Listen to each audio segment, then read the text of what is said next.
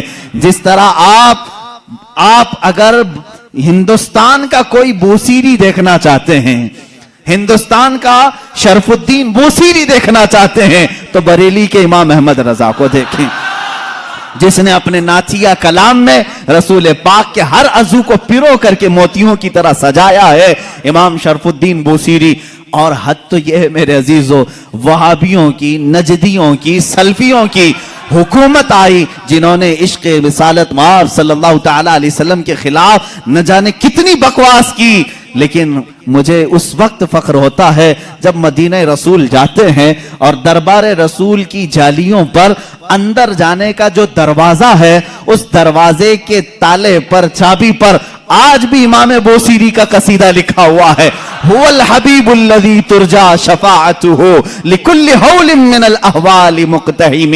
پہلے تو دیواروں پر لکھا ہوا تھا قصیدہ, انہوں نے مٹایا کیونکہ ان کے عقیدے کے اعتبار سے شرک تھا.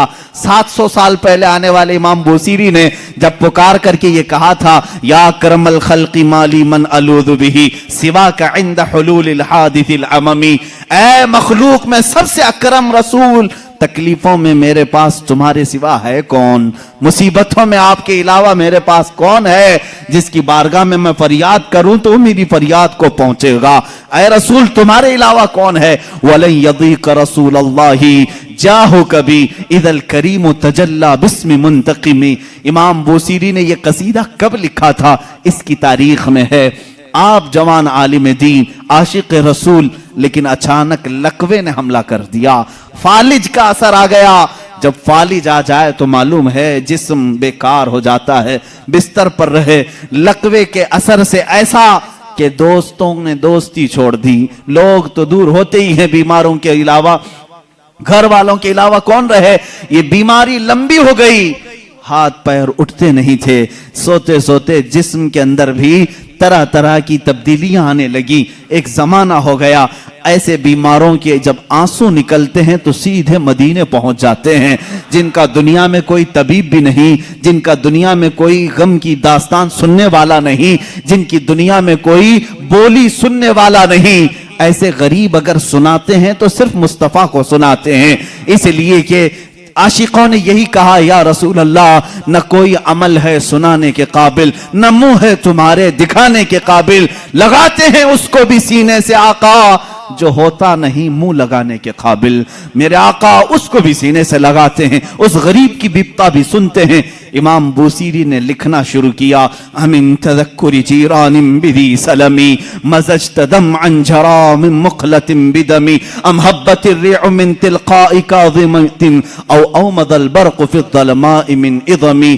یہ قصیدہ لکھتے لکھتے لکھتے لکھتے آنسوؤں کی لڑیاں اتنی کہ بستر نم ہو گیا, آنکھیں لگ گئیں. بیداری کے عالم میں لکھ رہے تھے, آنکھیں لگ گئی, نیند آ گئی. اور اس وقت خواب میں میرے آقا تشریف لائے, کہا اے بوصیری کیا تو نے مجھے یاد کیا ہے. جب بھی امتی درد دل سے یاد کرے میرے آقا تشریف لاتے ہیں. امام شرف الدین بوصیری لکھ رہے تھے قصیدہ کہاں سے, الحمدللہ منشی الخلق من عدمی ثم الصلاة علی المختار فی القدمی. یہاں سے آپ نے قصیدہ لکھا اور آپ فرماتے ہیں قصیدے کے شروع میں میں چاہتا تھا یہ لکھیں مولا یا صلی وسلم دائماً ابدا، لیکن مجھ سے دوسرا شعر فٹ نہیں ہوتا تھا، دوسرا مصرع بن نہیں پا رہا تھا، پورے شعر لکھ دیا، پہلا ہی شعر مکمل نہیں ہوا، سو گیا۔ خواب میں میرے آقا نے فرمایا بوسیری جو ہماری شان میں لکھے ہو ذرا سناؤ، ذرا سناؤ۔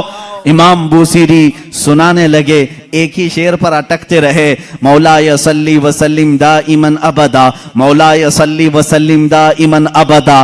آگے کا آقا نہیں آ رہا ہے، میرے آقا نے فرمایا بوسیری اس آگے والا مصرع میری طرف سے رکھ لو، علی حبیبی کا خیر الخلق کلہم، دنیا کا یہ قصیدہ ہے امام شرف الدین بوسیری کا، جس کا پہلا شعر ان کی طرف سے ہے، دوسرا شعر مصطفیٰ جان رحمت کی طرف سے ہے۔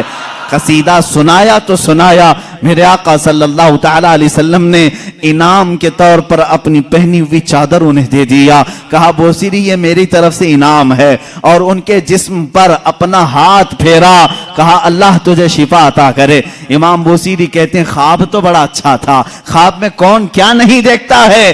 صبح ہوئی، لیکن میرے عزیزو جس نے رسول کو دیکھا اس نے حقیقت میں دیکھا۔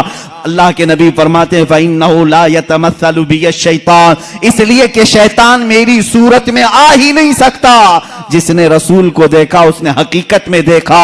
امام بوسیری فرماتے ہیں صبح اٹھا تو بھینی بھینی خوشبوئیں گھر میں تھی، مہکی مہکی ہوائیں تھی، میں نے سوچا خواب تو خواب ہوتا ہے، لیکن جب میں نے گود میں دیکھا تو رات میں عطا کی ہوئی چادر بھی موجود تھی، وہ چادر بھی موجود تھی، اور اس کے بعد اٹھنے کی کوشش کیا تو میں دیکھ رہا ہوں ہاتھ بھی سلامت، پیر بھی سلامت، جسم بھی سلامت، نہ کوئی لقوہ ہے نہ کوئی فالج ہے۔ یہ رسول پاک کا دربار ہے جس کو امام عشق و محبت اعلیٰ حضرت نے فرمایا میرے کریم سے گر قطرہ کسی نے مانگا، میرے کریم سے گر قطرہ کسی نے مانگا، دریا بہا دیے ہیں دریا بہا دیے ہیں، کون دیتا ہے دینے کو منہ چاہیے، دینے والا ہے سچا۔ میرے عزیزو کسی کی جے وجے کیوں پکاریں، کیا غرض ہم کو، ہمیں کافی ہے سید اپنا نعرہ، مانگیں گے مانگے جائیں گے، منہ مانگی پائیں گے، سرکار میں نہ لا ہے نہ حاجت اگر کی ہے، واہ کیا جود و کرم ہے شہ بتہا تیرا، نہیں سنتا ہی نہیں مانگنے والا تیرا۔ ہمارے پاس جب اتنے سارے اشعار ہیں تو دوسروں کے ہاں در در کی ٹھوکریں کیوں کھائیں، ہم ادھر ادھر کی ٹھوکریں کیوں کھائیں، پھر کے گلی گلی تباہ ٹھوکریں سب کی کھائی کیوں، دل کو جو عقل دے خدا۔ تقریباً اعلیٰ حضرت یاد کیے جائیں گے، صبح قیامت تک سنیوں میں اعلیٰ حضرت کو یاد کیا جائے گا۔ بریلی کے امام نے ہی ہمیں رستہ مدینے کا دکھایا ہے، ہر مصیبت میں مانگو رسول پاک سے، ہر بے کسی کے عالم میں پکارو اسی رسول کو۔ حالے بریلی کے امام نے ہمیں نمازوں کے بعد سلام میں بھی یہی سکھایا ہے، جب سلام میں پیش کرو تو یوں ہی کہو یا رسول اللہ تم ہو حفیظ و مغیث، کیا ہے وہ دشمن خبیر، کہا ہے یقین کے ساتھ تم ہو حفیظ و مغیث، کیا ہے وہ دشمن خبیر، تم ہو تو پھر خوف کیا، تم پہ کروڑوں درود۔ اعلیٰ حضرت نے ہمیں یہی سکھایا ہے، کس سے مانگنا چاہیے، رسول پاک سے۔ یہاں مانگنا شرک نہیں، جو رسول پاک کے پاس مانگا وہ اللہ سمجھ کر کے نہیں مانگ رہا ہے بلکہ اللہ والا سمجھ کر مانگ رہا ہے، اللہ کا عطا کرنے والا رسول سمجھ کر کے مانگ رہا ہے۔ ہم تو سلام میں بھی یہی پیش کرتے ہیں میرے آقا صلی اللہ تعالی علیہ وسلم کی بارگاہ میں کہ آقا آپ ہی ہمارا سہارا ہیں، آپ ہی ہمارے بے کسی کے وقت مددگار ہیں۔ آؤ سعادت الدارین کی ایک روایت میں تمہارے سامنے پیش کرتا ہوں، اور میں سمیٹتا ہوں گفتگو کو، کون دیتا ہے دینے کو منہ چاہیے، یہی ہمارا عنوان سخن ہے۔ تقریباً 400 سال کے بعد کی بات ہے، میرے آقا صلی اللہ تعالی علیہ وسلم کے وفات کے 400 سال کے بعد بڑی حکایت، یہ حکایت روح فرسا ہے، بالکل روح کو جھنجھوڑتی ہے، ہماری امیدوں کو اور قریب کرتی ہے بارگاہ مصطفیٰ سے۔ فرماتے ہیں راوی کہ ایک شہر میں ایک ایسا آدمی تھا، مفلس تھا لیکن قرضے لیتا تھا لوگوں سے۔ ایک آدمی سے اس نے قرضہ لیا تھا، اب کھایا پیا ختم ہو گیا، پیسے نہیں تھے، قرضہ مانگنے والے آ گئے۔ قرضوں میں ڈوبے ہوئے لوگ بھی سنو، جس کا کوئی نہیں اس کا میرا آقا ہے۔ وہ شخص